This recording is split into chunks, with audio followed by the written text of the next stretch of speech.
Bon, allez, je vous partage en quelques minutes, puisque c'est important, un simple rappel sur la vitamine D. Donc, vous allez voir juste à quoi ça sert. Et puis, à la fin, eh bien, je vous explique le minimum à faire pour être en bonne santé. Pour ceux qui me suivent dans les groupes, je vous ai partagé un témoignage de quelqu'un qui va beaucoup mieux depuis qu'il en prend tous les jours. Mais c'est normal, c'est ce qui arrive à tout le monde. Effectivement, la vitamine D, il faut savoir que elle a des fonctions principales, on a différents signes de carence et c'est surtout facteur de risque lorsqu'on est carencé.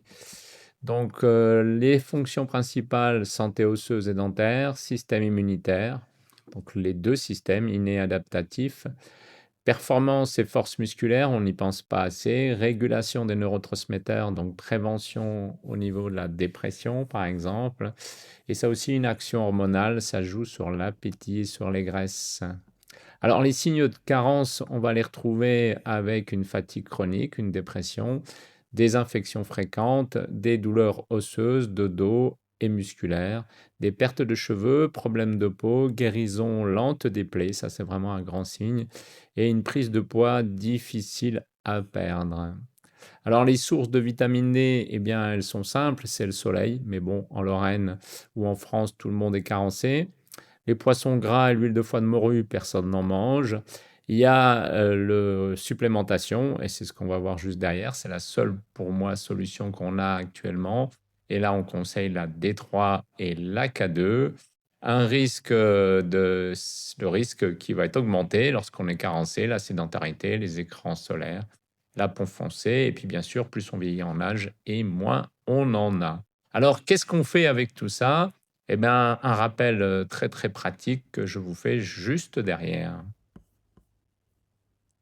En résumé, donc je fais quoi pour la vitamine D? Eh bien, c'est assez simple. Vous allez voir que si vous faites une prise de sang, ce que je vous recommande de faire au moins une fois par an, vous allez trouver un taux de vitamine D. Il va être exprimé en nanogrammes par millilitre. Si jamais ce n'est pas le cas, et si c'est en millimoles, vous avez la conversion juste en bas de la diapo, avec une conversion de 0,40. Donc sinon, eh bien, le score, eh bien, effectivement, tous ceux qui n'en prennent pas, dans tous les cas, les centaines de personnes que je vois chaque année, me le confirment, vous êtes en déficit sévère très souvent, modéré très très très souvent, léger ça arrive, et puis il y a quelques personnes qui ont quand même un taux normal, en général c'est 30, 32. Tous ceux qui auraient un taux optimal, et là souvent on n'est pas tous d'accord, mais moi je travaille avec les normes de la médecine fonctionnelle, c'est ce que j'ai commencé dans les années 2000 et ça fait donc plus de 25 ans qu'on n'a pas changé et qu'on recommande pour être en bonne santé d'avoir un taux optimal entre 50 et 80 nanogrammes par millilitre. À partir de ce moment-là, vous avez tous les symptômes que je vous ai cités juste avant qui vont disparaître. Beaucoup de choses qui vont aller mieux. J'ai oublié tout à l'heure, bien sûr, les allergies, les intolérances alimentaires, les meilleures cicatrisations, l'ostéoporose, tout ça va s'améliorer. Bien sûr, ça ne sera pas suffisant.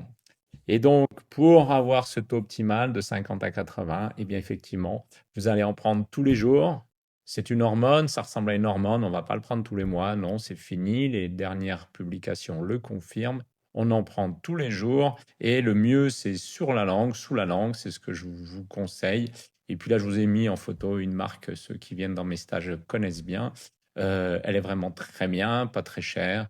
Vous en prenez entre 2, 3, voire 5 000 unités internationales par jour. C'est-à-dire que si vous prenez ce flacon qui est en image, eh bien, une goutte va vous donner 5 000 unités pour une seule goutte. Attention, dans celui-ci, il y a un petit peu de vitamine K2. C'est ce qu'on conseille pardon, à ceux qui le prennent souvent.